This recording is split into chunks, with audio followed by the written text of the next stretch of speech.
I recently took a road trip with some friends, and as we were chatting, we started to use some idioms. So I thought it would be a great idea to take a chance and actually use these idioms to teach English learners. So here's a list of the idioms that we used. Go with the flow, having a sense of peace. Nail your colours to the mast. High and dry. A fish out of water. Skinny as a rake. So let's go and meet Chris and talk about it.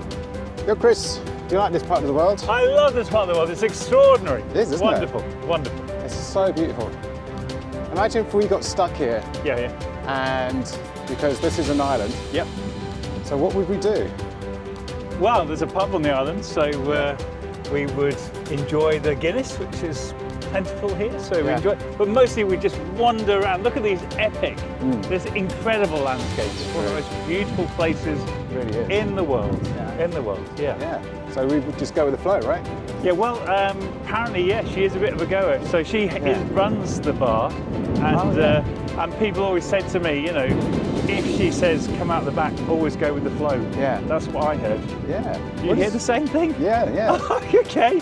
Chris, what does go with the flow mean? Go with the flow. Yeah. Well, to go with the flow is to go whatever comes next. You can't control the flow. The flow is going to go, the tide's going to come in. And here, this is a tidal island, so you can only come here twice a day, but you've got to go with the flow, because if the water is over those posts in the background, you ain't getting back home to the mainland. That's it. So you've got to go with the flow and sort of, and stay on the island, enjoy the pub, and hang out with Florence, because she's pretty cool. Yeah, totally. Yeah.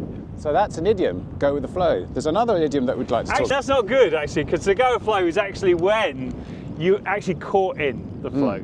So to go with the flow doesn't mean you're trapped by it. To go with the flow, you're in the water. Right. And if you go with the flow, instead of resisting it and fighting it and paddling, you've got to go, otherwise you're going to get dashed against the rocks. Yeah. You go with the flow until the water is a bit calmer, and then you can get to safety. So to go with the flow is not to push against it in a way that's going to hurt you and damage the environment or the people around you. Right. To go with the flow is to relax into it.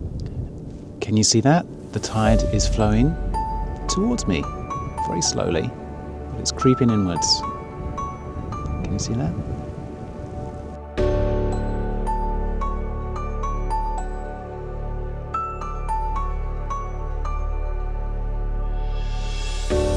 That's a really good explanation. I try my best, So this place has a sense of peace about it, doesn't it? Yeah. So what does to have a sense of peace mean to you? Well, that's if you've spent the night with flow. It's quite something. Yeah. Sorry, this isn't helping you. No, the sense of peace. I'm a terrible priest, by the way. This is a priest? It's a priest, yeah. Did you know that this is a priest? Yeah, on holiday. Yeah. To have a sense of peace in a place like this, well, it's just being here. Actually, I'm just going to invite you just to be still. It's being centered in your being and being at one with nature, the environment, and with people and life. And being relaxed within yourself and just loving life. Right. Well, thank you very much, Chris. This is a good priest. Look at this barren glass. Yeah. This is what we've been planting. Look at that. This morning. Keep it safe. Wow. Sligo on the west coast of Ireland. There's nothing quite like it. Very enthusiastic priest. Very enthusiastic. Oh yeah. So we have a lot of very great avian wildlife in this part of the world. Lots of different birds. Right. Idioms. Idioms, Do yeah. you like idioms? I'm actually teaching idioms. Well, I'm doing more phrasal verbs than idioms at the moment, but I'm chucking in a few idioms just so that students understand that there is a difference between a phrasal verb and an idiom. Right, okay. Do you want an idiom that's native to Sunderland, where I live? Yeah, okay. Okay, have you ever heard of nailing your colours to the mast? Nailing your colours to the mast. Do you know what that means to you? What does that mean, Chris? Well, what does it mean to you? Well, to me, that would... See, I never use that. So I would assume that you are letting people know who you are and what you stand for. Yeah, that's pretty good. That's pretty good.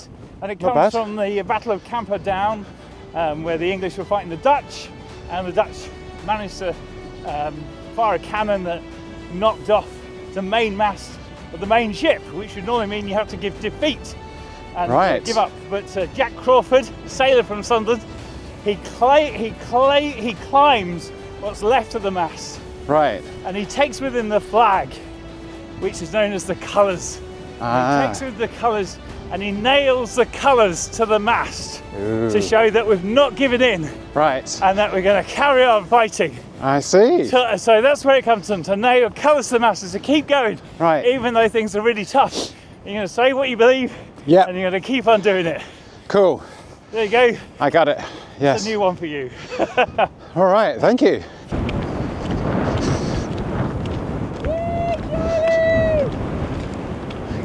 Now, you might be wondering why I'm sitting on a boat with a rake. Well, first of all, this is the countryside.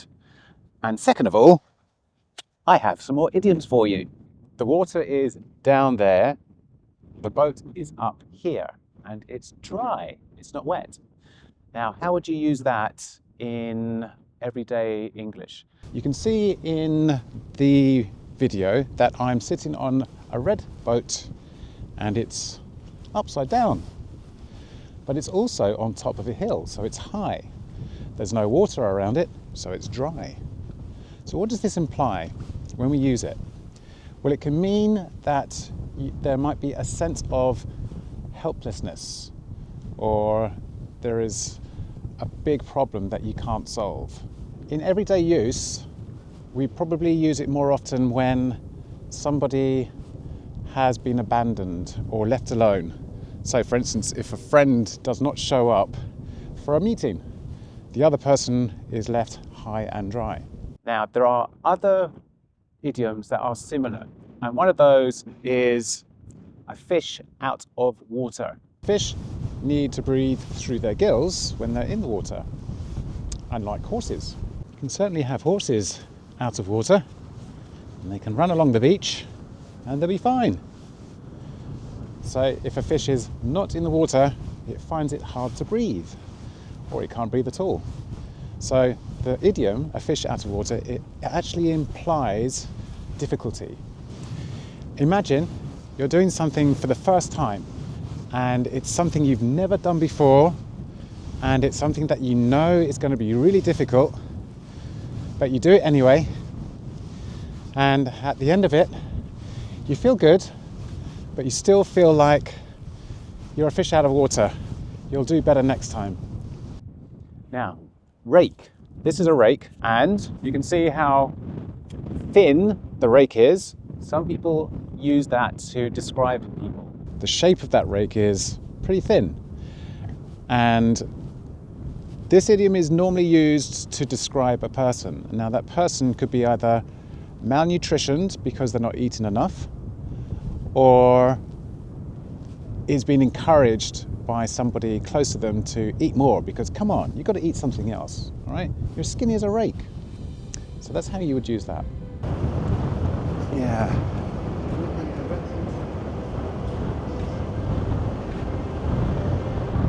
Obviously, Sligo Bay, and Sligo Bay is on that side. Sorry, it's part of Sligo Bay, but where it hits the sea, it's a very dangerous bit, famously dangerous. But right. You can see that you wouldn't want to be in a boat out there. Right. But it's still, wow, wow, wow.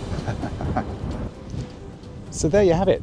These idioms really add a splash of colour to everyday life.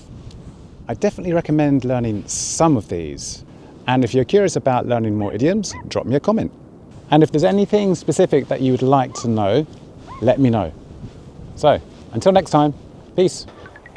I'm starting to feel a bit thirsty, and my watch is telling me that I've done a lot of walking today. It'd be nice to get a cup of tea. A nice cup of tea. I don't think I'm going to get it here though. No.